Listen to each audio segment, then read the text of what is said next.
Bonjour les amis. Alors aujourd'hui, je vais vous poser cette question essentielle à laquelle il faut être capable de répondre. Qu'est-ce qu'un catholique? Mais avant d'y répondre, je vous rappelle qu'il y a un pèlerinage qui se prépare du 22 au 29 octobre prochain à Medjugorje avec moi. Medjugorje, pardon. Et il y a une petite quinzaine de personnes déjà inscrites. Alors il fallait bien que la rentrée se fasse. C'est les vacances de la Toussaint, cette fameuse semaine du 22 au 29. Il reste des places. Je vous mets le lien sous cette vidéo dans la description pour aller sur la page de réservation et d'information sur ce pèlerinage. Voilà, parlez-en autour de vous. Beaucoup de grâces sont données à Medjugorje et je vais vous mettre aussi les liens des témoignages de mon dernier pèlerinage du 25 au 31 juillet dernier, de quelques pèlerins qui ont bien voulu faire un témoignage. Vous allez voir, c'est édifiant. Voilà. Alors oui, qu'est-ce qu'un catholique? Alors vous allez vous rendre compte que si vous vous posez cette question honnêtement, c'est pas si simple. Et c'est normal que ce soit pas si simple. C'est quoi un catholique? Une personne qui croit en Dieu? Ça suffit pas, il y a plein de définitions de croyance en Dieu. J'irais même jusqu'à dire que Satan croit en Dieu. Et regardez où il est. Non, c'est pas ça un catholique. C'est une personne qui suit aveuglément le pape dans ses paroles et dans ses exhortations. Alors ça paraît pas mal, d'ailleurs on va y revenir, mais imaginons qu'il nous demande de nous jeter par la fenêtre. Alors là, vous allez me dire, mais c'est complètement ridicule, c'est absurde ce que vous dites. Évidemment que ça l'est. Mais ça démontre qu'il y a une limite, quand même. Or, cette limite, où se situe-t-elle exactement? Comment le sait-on? Oh, c'est simple, c'est voilà, c'est la pratique de la foi catholique, c'est-à-dire, qu'est-ce qu'un catholique? Qu'est-ce que nous croyons en tant que catholiques? À défaut d'être protestant, à défaut d'être un chrétien du nouvel âge, ce genre de choses. Quelle est la différence? La raison pour laquelle vous avez du mal à répondre à cette question est normale et s'explique comme ceci. Nous n'enseignons plus dans les églises catholiques, ou si peu, d'une manière très brève et encore, c'est souvent fait d'une manière, comment dire, erronée, il n'y a pas d'autre mot, pour les enfants, le catéchisme de l'Église catholique. Or, le catéchisme de l'Église catholique, ce n'est pas juste le catéchisme des enfants. Le catéchisme de l'Église catholique, c'est un regroupement de la doctrine de la foi et de la morale catholique, de la foi chrétienne, de tout ce qui la constitue. Le premier catéchisme de catholique a été édité en 1563, si je ne me trompe pas, le Concile de Trente, à la demande de Luther, Martin Luther, la fameuse personne qui va créer, on peut dire, le protestantisme, puisqu'il n'était pas d'accord avec certains dogmes. Ce n'est pas le sujet de la vidéo. Mais de fait, les autorités catholiques en effet, se sont exécutés pour rédiger le premier catéchisme de l'Église catholique, que vous aurez ensuite aussi au temps de Saint Pidis, qui a écrit et édité son propre catéchisme de l'Église catholique. Alors, la vérité, c'est que si vous lisez les deux, dans le fond, ce sont les mêmes. Il y a de manière théologique et pour des exégètes, certaines petites nuances, mais le fond reste le même. Le fond reste le même. Et nous avons la troisième édition, la dernière, sous Saint Jean-Paul II, qui a été demandée en 85 par le synode des évêques, qui ont demandé, cette fois-ci, une édition organique, synthétique, détaillée de tout ce qui constitue la foi et la morale catholique. La liturgie, les dogmes, et oui, toute la morale et toute la croyance. Si je vous dis par exemple quels sont les 7 sacrements, alors beaucoup les connaissent, mais pas tous. Si je vous parle des 7 dons de l'Esprit Saint, des 12 fruits de l'Esprit Saint, que sont-ils? si je vous parle des 7 pétitions les plus pratiquées dans la prière chrétienne, si je vous parle des 3 éléments qui constituent un péché mortel à défaut d'un d'un péché véniel, que sont-ils? Vous voyez, ça c'est la base de la foi catholique. Quels sont les 10 commandements? Quels sont les 12 éléments qui constituent le credo, etc., etc. Alors bien sûr, la liturgie, la morale, la Vierge Marie, le pape, nous y venons. Il y a en effet une obéissance, une infaillibilité papale, mais qui a ses limites dans la foi catholique, dans le catéchisme de l'Église catholique. Vous voyez, ça c'est essentiel pour comprendre qui nous sommes. Et le problème aujourd'hui, c'est que nous n'apprenons plus notre foi.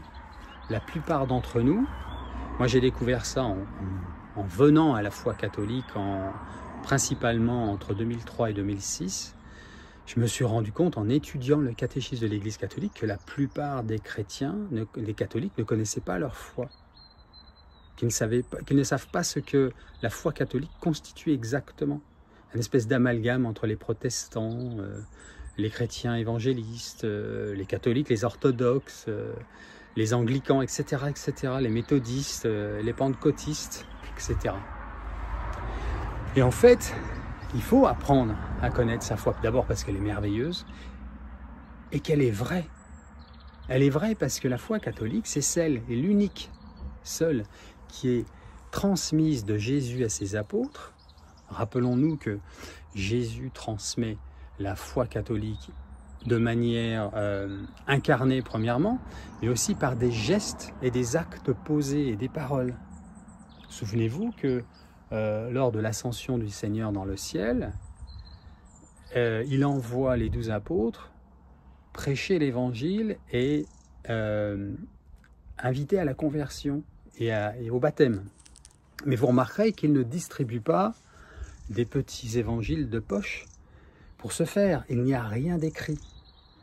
Ce qui est transmis, c'est la tradition catholique, ce qu'on appelle aujourd'hui la tradition catholique, de l'enseignement apostolique. Et ça a été donné des apôtres aux premiers évêques et d'évêque en évêque de manière d'une lignée apostolique sans interruption jusqu'à aujourd'hui. Voilà. Sauf que depuis les années 60, nous avons la fumée de Satan qui est entrée dans ce magistère. On appelle ça le magistérium, un des 3 piliers de l'Église. Vous avez les Saintes Écritures, la Sainte Tradition et le Saint Magistère. Et bien, dans le magistère, dans les hommes d'Église, est entrée la fumée de Satan avec notamment, nous le savons, certaines loges et certaines confréries qui se sont initiées dans l'Église catholique afin de la détruire de l'intérieur. Alors c'est rien de nouveau, hein, on le sait. Mais sauf que là maintenant le mal, le fruit pourrit de l'intérieur. Et le seul moyen de ne pas être infecté par les autres fruits, puisque nous sommes tous dans le même panier, c'est de connaître la foi catholique, la tradition transmise par Jésus. Et ça, vous le trouverez dans le catéchisme de l'Église catholique, notamment celui promulgué en 1992 par Saint Jean-Paul II avec le cardinal Ratzinger. Ils étaient, si je ne me trompe pas, 6 cardinaux principaux qui ont, et bien sûr tous les évêques qui ont participé du monde entier. Ils avaient leur mot à dire. Et il y a eu, je crois, 9 éditions avant l'édition finale, pour vraiment être sûr de donner au monde, de promulguer au monde l'édition finale qui corrobore avec la tradition catholique. Alors ça inclut, je vous le disais, bien sûr cette tradition transmise aux évêques, mais vous avez aussi de fait les Saintes Écritures qui sont elles aussi validées par l'Église catholique, donc par le magistère, puisqu'il y a eu beaucoup d'écritures, mais qu'est-ce qui a été validé, qu'est-ce qui a été canonisé comme bon et ce qui a été mis de côté? Bon, bah, c'est l'Église catholique qui l'a choisi, ça, pour que ça corrobore avec cette tradition transmise par le Seigneur. Donc les Saintes Écritures viennent se greffer à la tradition catholique. Et enfin, l'Esprit Saint vient aussi enseigner l'Église pendant les premières décennies, les premiers siècles, sur comment l'Église doit germer, doit grandir. Mais tout est fait, tout est accompli dès le départ. Aujourd'hui, nous ne sommes que dans la merveille chrétienne du temps de Jésus. Elle est juste beaucoup plus articulée avec 2000 ans d'histoire. Et il y a eu aussi, oui, je vous disais, ce qui est inclus dans le catéchisme de l'Église catholique, c'est aussi des encycliques à travers les années, c'est aussi des constitutions apostoliques, des saints, comme des docteurs de la foi catholique, je pense à Sainte Thérèse d'Avila et d'autres. Et donc, notre trésor que nous devons connaître, si tu te dis catholique, tu dois connaître ta foi, tu dois savoir ce que ça veut dire qu'être catholique. Pourquoi tu t'appelles catholique? Juste parce que tu vas dans une église catholique, tu vas à la messe catholique, que tu es baptisé dans une église catholique? Non, ça ne fait pas de toi un catholique, ça fait de toi une personne qui a été baptisée dans une église catholique, qui va à la messe catholique. C'est tout. Ça ne fait pas de toi un catholique. De la même manière que tu as des touristes qui rentrent dans une église catholique. Bon, il y a des degrés évidemment, puisque je parle quand même du baptême et de personnes qui vont à la messe. Ce n'est pas un jugement de valeur. Mais si tu poses la question à la sortie d'une messe dominicale à 10 personnes différentes sur ce qu'est la foi catholique, tu vas avoir 10 versions différentes. La plupart du temps, en 2024, c'est le cas. Puisque nous n'apprenons plus et nous n'enseignons plus le catéchisme de l'Église catholique.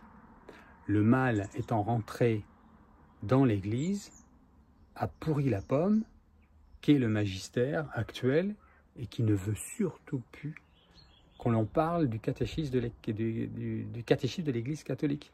Depuis Benoît XVI, vous remarquerez qu'on ne veut plus en parler. Au contraire, on veut le changer, on veut l'adapter à des idées humaines, à des sciences humaines, au temps, au siècle, comme on dit, et non pas à l'éternelle révélation, au Verbe révélé qu'est le Seigneur. C'est le conflit final, la fin des temps. Voilà les amis. Donc je vous invite à bien vous procurer un catéchisme de l'Église catholique parce qu'ils vont de moins en moins en publier, en éditer, parce que ça vient de là-haut. On veut détruire l'Église de l'intérieur, donc on s'attaque au catéchisme de l'Église catholique en commençant par le mettre sous un couvercle. N'en parlons plus. Vous pouvez même parler du catéchisme de l'Église catholique à vos prêtres, vous allez voir comment ils vont réagir. Malheureusement, 7 fois sur 10, ils vont le balayer d'un revers de la main, parce qu'ils s'en moquent totalement, que ça va à l'encontre de leur quotidien, de leur vie, de leur amour pour ce monde. Voyez les amis? Donc je vous invite à vous familiariser avec votre foi. Soyez bénis de Dieu, prions. Au nom du Père, du Fils et du Saint-Esprit. Amen. Je vous salue Marie, pleine de grâce, le Seigneur est avec vous. Vous êtes bénie entre toutes les femmes, et Jésus, le fruit de vos entrailles, est béni. Sainte Marie, Mère de Dieu, priez pour nous pauvres pécheurs, maintenant et à l'heure de notre mort. Amen. Ô Marie conçue sans péché, priez pour nous qui avons recours à vous. Soyez bénis de Dieu les amis.